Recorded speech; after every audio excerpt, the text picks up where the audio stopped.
Hello, welcome. Dr. Sushma Singh this side. Today in Unit 20, Economic, Social and Cultural Dimensions of Globalization. Let us start topic Social Dimension of Globalization. The position taken by some that the current pace of globalization reflects only on the economic front is strongly refuted. The ramifications of globalization process reflect directly in the social and cultural arena of human life as well. Consequently, understanding social and cultural dimensions of the phenomena of globalization is essential to the development of a rational and considered response to it. The social dimension of globalization refers to the impact of globalization on the life and work of people, on their families and their societies. Concerns and issues are often raised about the impact of globalization on employment, working conditions, income, and social protection. Beyond the world of work, the social dimension encompasses security, culture and identity, inclusion or exclusion, and the cohesiveness of families and communities, etc. In this section, let us see some of the social dimensions of globalization. The first is withdrawal of national government from social sector. The liberalization of the economy resulted in the general reduction of the role of the state in economic governance. The reduction of the government's economic role reflected in a decline in the public spending. Total government expenditure in India in public spending increased at a per annum rate of 11% during the 1960s, 7.1% in 1970s, and 6.46% in 1980s. But it declined to a per annum rate of 4.7% in 1990s. The consequence of the reduction in the role of the government and the public sector and its replacement with private sector means that the access to the people to employment, capital and social service like education, housing, health service will be much less. The structural adjustment policies of the national government involving the relinquishing of economic activities from the public sector into the hands of the private sector, that is, the state moving away from economic planning and leaving economic decisions to the market, will result in the withdrawal of the social protection to the public. Reducing social benefits in order to reduce payroll fringe cost to increase competitive ability leads to social dumping, which means a process that lowers production costs through low wages and substandard social conditions.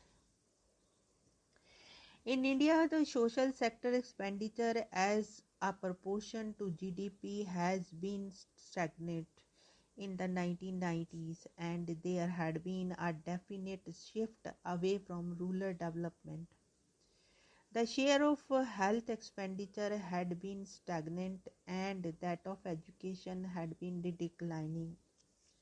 The government is further trying to reduce the size of current expenditure by reducing expenditure on pensions and subsidiaries, etc. Now let us move to the next point, that is labor reforms and deteriorating labor welfare.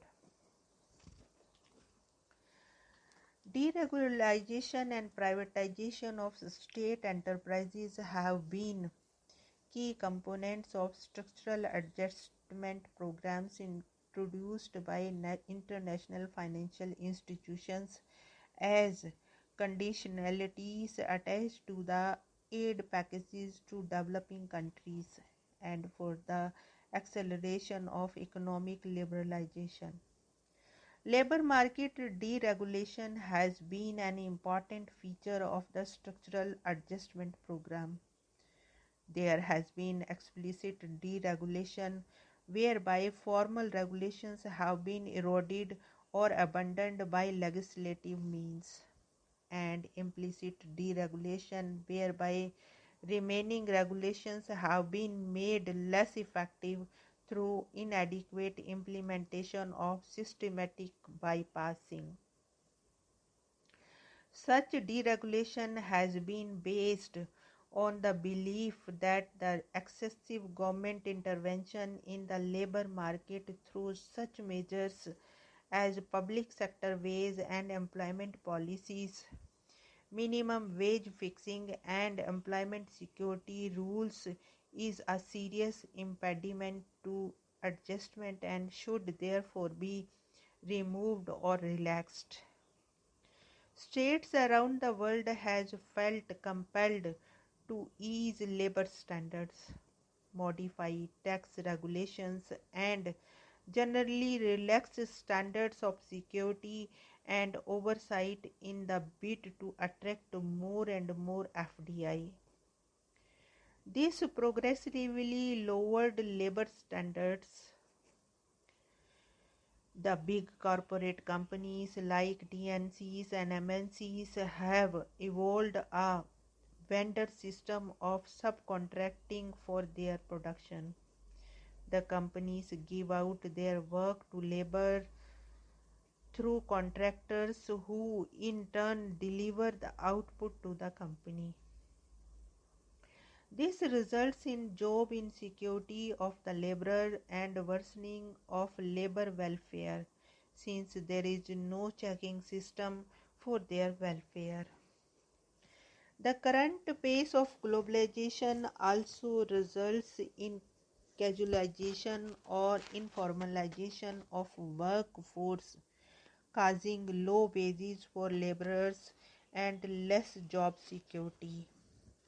Although it created employment opportunities to some of the workforce, the growth of the informal sector means that the traditional employment related benefits and mechanisms of protection are not available to those employed in this sector. Increased mechanization and use of new technology demand more skilled labor and displace unskilled labor.